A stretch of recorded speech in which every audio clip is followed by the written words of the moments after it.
جی السلام علیکم ناظرین، میں ہوں تنویر احمد۔ ناظرین، اس وقت ہمارے ساتھ زارا رباب ملک، یہ اوورسیز پاکستانی ہے، اس وقت یہ پاکستان میں موجود ہیں، میرے ساتھ موجود ہے۔ ان کے والد کا مرڈر ہوا ہے اور یہ انصاف کے لیے مختلف اداروں میں ماری پھر رہی ہیں، اور ہم ان سے پوچھتے ہیں کہ آپ کا اصل میں مسئلہ کیا ہے، کس ادارے میں رکاوٹ ہے، آپ کو انصاف، بنیادی طور پہ انصاف ہی ان کو چاہیے۔ ان کے والد کا مرڈر ہوا ہے، یہ چاہتی ہیں کہ قاتلوں تک پولیس، قاتل قانون کی گرفت میں آئے۔ جی زارا، آپ کا ذرا تھوڑا سا ہمیں کائنڈلی بتائیے۔ ایکچولی میرے فادر کا 15 اگست 2020 کو ان کا مرڈر ہوا، اور ہمیں تو پہلے شک نہیں ہوا تھا، مگر حالات اور واقعات جیسے ہوئے ہیں اس سے ہمارا جو سا ہلکا سا شک سے یقین میں بدل گیا کہ ان کی نیچرل ڈیتھ نہیں تھی، ان کو سلو پوائزننگ سے مارا گیا تھا۔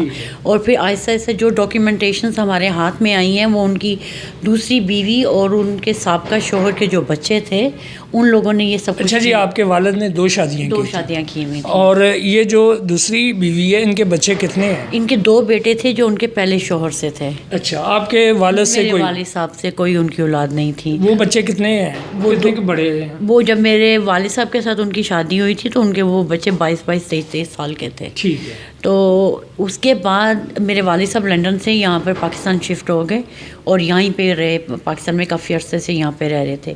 اب جب کہ ان کے یعنی کہ ایج ہو رہی تھی ذرا، یہ شاید وہ ان بڑھاپے کی طرف جا رہے تھے، ان لوگوں کے یہ اپنے آپ کو وہ سمجھ رہی تھی کہ ان کے اوپر بوجھ بنتے جا رہے ہیں۔ ہم اپنے والد صاحب کو واپس لے کر گئے ہیں، 2 بار لے کر گئے کہ آپ ہمارے پاس چلے۔ کیا آپ کے والد کی کوئی بہت زیادہ پراپرٹی یا جائیداد یا پیسہ تھا؟ جی الحمدللہ، ان کے بہت اچھے ایسٹ تھے جو پہلے وہ خود بھی لے کر آئے تھے، اور پھر ہم سب بہن بھائی جو بھی ہم کام کرتے تھے، جو ہمارے بزنسز تھے، تو جو بھی ہماری اپنی ایجنسی تھی وہ ہم یہاں پہ والد صاحب کو بھجواتے تھے کہ تاکہ یہاں پہ ہمارے ایسٹس بنے، ہماری زمین ہو، یہاں جو بھی انسان سوچتا ہے اپنے۔ اچھا، اب یہ مسئلہ یہ کہ اب جب آپ اپنے والد کے قاتلوں کی طرف، آپ کا خیال ہے کہ ان کا مرڈر ہوا ہے، ان کو زہر دیا گیا، سلو پوائزننگ کے ذریعے ان کو قتل کیا گیا، تو آپ کو رکاوٹ کہاں مل رہی ہے؟ رکاوٹ سب سے پہلے تو جو سے نا ان لوگوں نے ہمیں پوسٹ مارٹم نہیں کروانے دیا، جو بعد میں ہمیں بڑی مشکل سے جو سے کورٹ سے اجازت ملی قبر کشائی کی، جو انشاءاللہ تعالیٰ اگلے ہفتے ہو رہی ہے، پوسٹ مارٹم ہو جائے گا، اس میں سب کچھ کلیئر ہو جائے گا کہ ان کو کیسے دیا گیا، کیا کیا گیا۔ اور پھر دوسری چیز جو ہمارے شک و شبہات زیادہ اس لیے ہوئے کہ اس خاتون نے اپنے بیٹے عمر شیخ احمدی کے جعلی برتھ سرٹیفکیٹ بنوایا اور اس کی ولدیہ چینج کر کے میرے والد صاحب کی ولدیہ ڈال دی، انیس احمد ملک، اور پھر اس کے ID کارڈ بنوایا، اس کے 3 پاسپورٹ انہوں نے بنوائے۔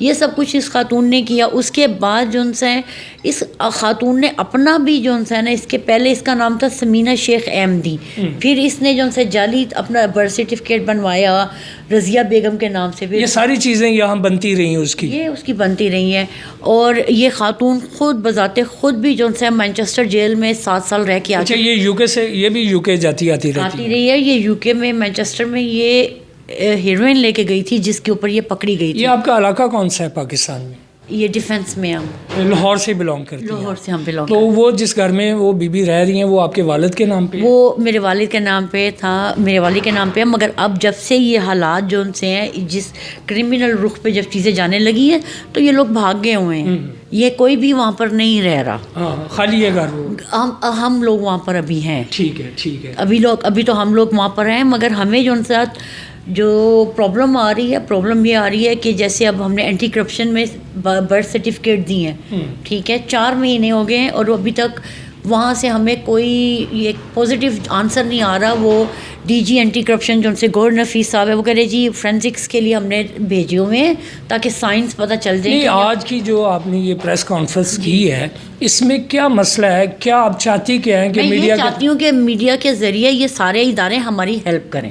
ہیلپ نہیں ہو رہی آپ کی؟ نہیں، کہیں سے نہیں ہو رہی۔ پرائم منسٹر کا جو پورٹل سیل ہے وہاں پہ بھی آپ نے؟ میں نے وہاں پہ بھی ڈالا ہے، وہاں سے بھی ہمیں جواب تک نہیں آیا، پورٹل سے وہاں پہ جواب نہیں آیا۔ پھر جو اوورسیز پاکستانی کا جو انہوں نے وہ ادارہ کھولا ہوا ہے جہاں پہ وہ کہتے ہیں وسیم رامے صاحب بیٹھتے ہیں، وہ تو ایک مذاق ہی ہے، کچھ بھی نہیں ہے وہاں پہ، وہاں سے بھی ہماری کوئی ہیلپ نہیں ہو۔ اچھا، اس گھر کے علاوہ بھی کوئی والد کی پراپرٹی؟ میرے والد صاحب کی اور پراپرٹیاں بھی ہیں، اپارٹمنٹ سے کہتے ہیں لینڈس تھی، پلاٹس تھے، بینک سیونگ تھی اور ان کا کیا کہتے ہیں بینک لاکر سے جس میں ہم سب لوگوں کے زیورات آپ پڑے کتنے ہوئے بہن بھائی ہیں؟ ہم 2 بہنیں اور 2 بھائی ہیں. بھائی اس کو فالو نہیں کر رہے کہ اس کو کر رہے ہیں, سبھی کر رہے ہیں. اچھا نہیں, پریس کانفرنس تو آپ کرنے آئی میں ہیں. اس لیے کرنے آئی ہوں کیونکہ میرے خیال میں زیادہ آپ کو والد سے لگا تھا. میں سب سے بڑی بیٹی ہوں ان کی. ٹھیک ہے. اور مجھے اپنے والد صاحب سے بہت پیار تھا. جی.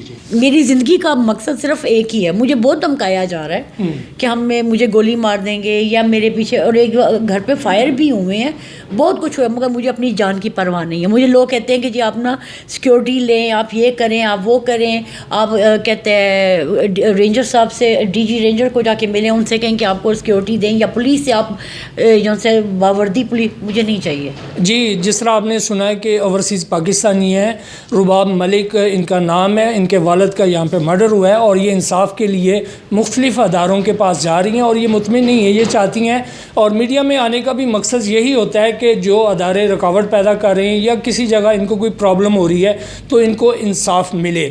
تو اس کے ساتھ مجھے اجازت دیجیے. Tanveer Ahmed, city news, Lahore.